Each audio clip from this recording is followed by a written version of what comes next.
All right. After a crazy back and forth game, we have Radiant team game ban. 2 of Bottom Up Gamers and Leave It to Weaver. Uh, Again, we have a Power Trip cast. With me is my teammate Cameron. Say hi. Again? Fine. Hi. Dire Well, team maybe ban. somebody watches game 2 first. Never know.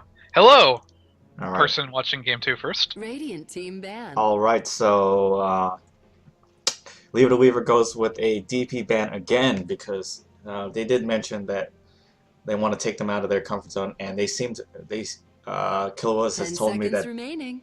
Bottom Up Gamers likes to run a carry death profit, so 5 they're seconds looking remaining. to take that away from their game plan, and they're going with the Dire same team bans ban. with the Clockwork ban as well. I think, especially since if you're going up against, even if you think that it's not that good, a carry death profit, if you're not used to playing against it, sometimes that just throws you off. So. Uh, 10 seconds Yeah, remaining. Death Prophet's definitely a hero that a lot of people don't feel comfortable. Ooh. Bottom of Radiant Gamers team bans pick. Doom. yeah. Last time we saw this, it was against No Promises, Power Trip, right?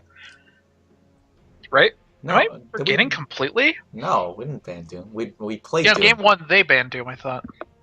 Oh, Regardless. Oh yeah, they banned Doom, and then we just immediately snap picked the Weaver in the first round. Yeah. Round, I think, right? And Leave It to Weaver first takes their Visage again. Dire team So pick. they're definitely confident in Higgis's Visage. Yep. It did provide some much needed split push, and so maybe getting that extra tower gold to tip their so that they can complete their items and tip the team fights in their favor. That's always important. A lot of times, towers is exactly what you need 10 seconds remaining. to finish an item. That extra tower goal, especially for supports. So 5 seconds remaining. Visage is a good hero for that. Yep. Also, Soul Assumption does Reserve time. a fuck ton of damage. Yeah, Visage again is just a really. Yeah. It's not my pings. Okay. Visage is an all-around pretty good hero. Yep. I was a little critical of Higgis last game on the Visage, but I mean, if you're confident with it, then your team's confident with it. That's the more important thing. It's not what I think; it's what you think. Yeah. Ooh. Ooh, first pick Viper. That's really Radiant team pick. interesting because it's not as if Viper doesn't have weaknesses, unlike the Visage pickup. And CM is always a good pick in general. Just that aura is really good. So what weaknesses does Viper have, really, though? Because the only thing you can really do is just gank him. He falls off so much late game. It's unbelievable. He's great at lane. He has a good laning presence, but in order for him to actually have a really good laning presence, he needs to have an even to an advantageous matchup. So if they counter pick for mid, then there's a good chance that that doesn't happen. Or he can be played as a carry, but like I said, he doesn't carry into the late game that well. Leave It to Weaver pick up a Shadow Shaman. How do you feel about this? It was kind of a snap pick, sort of like a something that they've been planning rather than a reactionary pick. Yeah. I mean, if they're planning it, again, it's important to have a game plan, and Shadow Shaman's not necessarily a bad pick right now. So. Do you think it's a mid Shadow Shaman, or do you think it's a support? 5 seconds remaining. I can't even say yet, to be completely honest. There's Luna, but one thing I do want to note is that they did swap out one of the players. Halcyon is being swapped out for Katsu, and Halcyon was the CM player last game. Well, CM is picked, but so perhaps this Shadow Shaman is one of Katsu's specialties. Perhaps. Really quick though, back to the Viper. If Viper has a very good early game and a decent mid game, if he has a good early game and a good start to the mid game, his mid game is absolutely devastating. 5 seconds I mean, there's that one game that always sticks out to me. I think it was Navi versus Fnatic, where Host got like an 11-minute mech after getting a triple kill, and just walked around the map eating everybody alive. And he ended the game with like 800 GPM because there was just nothing Fnatic could do. It was like a siege engine just kind of rolling over them. But And Luna definitely accomplishes that too. So Yeah. bottom-up gamers may have a very strong mid game. So yeah, Luna does shore up their lack of late game, so it will be a mid Viper. Personally, for me, I think. Oh, they go with a Slark. I think Razor is a good matchup one-on-one against Viper because you suck away his damage, and as long as your health is high, his Nether Toxin does nothing. So if you don't let yourself fall low, you'll do pretty well. So DK does the same thing because his health pool stays rather high and he has good regen, so you can keep that health up so that Nether Toxin doesn't do it. And actually, it's bottom of gamers that Dragon Knight. And I don't. This looks like it's going to be an aggro tri-lane. I mean, they don't have a good solo offlaner. So again, they sort of telegraphed the aggressive tri-lane. Yeah, and Invoker is one of those heroes that you obviously have to have an Invoker player in order to pull off, but Invoker is very good against the Slark in that if he goes invis, you can just deafening blast him if he doesn't time. You force him to time pack correctly instead of just running away like a headless chicken. But you can tornado him, you can deafening blast him, lots of stuff that you can do while he's ulted to stop him. But Dragon Knight's also just good against the Slark in that Slark can't really kill Dragon Knight. Pretty much ever.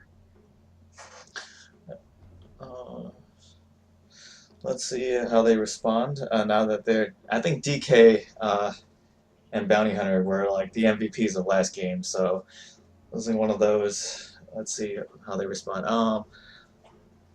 Although I think Slark is really good against Luna because Luna can't use her Eclipse against Slark just because the instant you start to Eclipse in a one-on-one fight, Slark just pops his ult and Luna just wastes a huge cooldown spell, and there's just no way, and probably most of her mana, so there's no way to win that fight. Yeah, it's actually kind of funny that Veno and AA were the bans for Leave It to Weaver in the second ban phase. Like I said, they seem to want to take them out of their comfort zone. That's what the Killua said to me, and maybe they're just doing things that, perhaps things that they're used to, whatever bottom gamers is used to playing and feels comfortable playing, just ban it out. Dire team ban. Yeah, it's definitely a viable strat, and they're gonna go with the Queen of Pain for the DK matchup. So how's that usually work out? I mean, obviously Queen of Pain has a huge advantage, being ranged and having that damage over time buff. 10 seconds remaining. Nuke from Shadow Strike, and 5 seconds remaining. What Dragon Knight is going to need to do is Bottle Crow and spam not Breath of Fire, but Breathe Fire, and to get last hits. But one thing that is often or not mentioned about Shadow Strike is that it lasts 15 seconds, and it's really annoying because it does each time the damage ticks, which is every 3 seconds, it does break the bottle charge.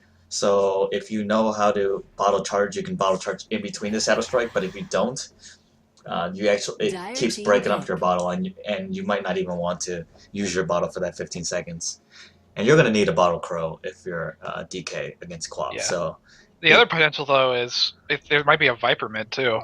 In which case, I don't know that much of either. Which I know Crosa's skin obviously, but okay. So if Viper plays against Queen of Pain, the matchup flips because you don't even want to get Shadow Strike against Viper because corrosive skin hurts you almost just as much, but it also applies an attack speed slow to Queen of Pain's already kind of laggy attack animation. Right. So it makes it pretty rough on Queen of Pain. Viper trades really well, and especially since corrosive skin also gives him magic resistance. So I think it's a pretty smart play for bottom-up gamers to pick both Viper and DK since they have a good spread on what heroes they're each good against, and they have a fairly good job of covering each other's weaknesses, I think. So, right. But Leave It to Weaver did pick Queen of Pain into this, so that perhaps they know whoever their mid player maybe is only capable of playing 1 or 2 of those heroes, but I don't know. They pick up the Alchemist, who is a really strong support hero and has to be run support in this lineup. So um, overall, solid hero. Pretty much hard to, you know. 10 seconds remaining. There's really no lineup that he doesn't fit in. So. 5 seconds the nerf to the health obviously did kind of shut down his carry potential, but Sport Elk's still very viable. Sport Elk is, I think, even more viable now 5 seconds because of remaining. the regen. Oh, and they pick up Nature's Prophet. One thing that can be said about Bottom Up Gamers lineup is that they don't have much to deal with the split push. Unless DK goes Shadow Blade, which I would be in huge favor of, because I think if he goes Shadow Blade, he'll be able to pick off Nature's Prophet like crazy. Yeah, they won't have any way of stopping the split push. Yeah, we'll see how it works out. Bottom of Gamers has to have a pretty good mid game. That's kind of just the thing here. Oh. Their early game and mid game is very good, but a lot of their heroes just require, kind of a boost into that late game, into that mid game in order to get off the ground. So, also, one thing I wanted to point out is that what makes me not so sure about the Queen of Pain pick is that if Bottom Up Gamers gets out of the early game, look how many BKB heroes they have. Yeah. Including Alchemist, who can get a BKB. They have possibly 4 BKB carrying heroes. Because it works fairly well with Viper too, because you want you don't want to be locked down, and so that you can keep applying your debuffs. That's gonna be pretty rough. So I'm not so sure about the Queen of Pain. It looks like they're sending DK mid anyway. So this is what I mentioned, that perhaps because DK can do perfectly fine as a solo safe lane, but anyway, again, if you want to go ahead and introduce the players, I'll go ahead and you go ahead and take rating. I'll take rating this time. All right. We have Kiliwas on, or I guys like to say Kiliwas, on the Furion with the mushroom hat. On Visage, we have Higgis again. Queen of Pain will be played by Invaders this game, played the DK last game very effectively. Hatsu will be on the Shadow Shaman, and finally we have K-Stigs on the Slurk. Alright, and for the Dire hiding in the sides, we have Party Platypus playing the Alchemist, who was the OD last game, so they're switching up roles a little. We have Loss on the Viper. We have Bob Fuchsius on the Crystal Maiden. Dim Sum on the Luna, who was the Bristleback last game, and we have Lux on the DK. So now that DK seems to be a fan of the Dire, switching teams like the traitor that he is. Fails to block, where Invaders still has his block. So let's see if the block is really essential for this. Like if you're at a disadvantage and you get a good block, that's going to give you that early bottle. But it looks like Lux is spent a lot of his gold. I'm going to question this because as a DK you need that early bottle, and any gold that you spend that isn't being saved toward that bottle means that you need to get those last hits. You need to get more last hits in those first waves, and that's going to be really rough, especially since he's... Yeah, up bottom line. Caught it. Looks like they're going to get K-Sticks here. Oh, but in the back, Viper hitting Soul Assumption, or not, Viper getting Soul Assumption in the face. He's going to salve up, but... Yeah, that was... you just see, there's another Soul Assumption Party Platypus there. Yeah, that was a good hiding out from... Oh, they're not done, though. Looking to go again. And they're going to give Visage. Visage. They're going to get a full... Yeah, this Visage is dead again. This is a great start from this is the start the Bottom Gamers actually really needs to have. And, like, this is a very well set up for their mid game. Yep. And this Viper is going to make sure that Slark has a terrible time this lane. Oh, they're going to pounce on the Viper. Ooh, they go with the Shackle, and they hold him in place, and they do get the Viper, but K-Stigs is going to take another fall, I think.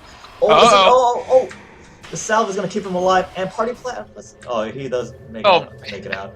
I think... and I thought game 1 was action-packed. This one's starting off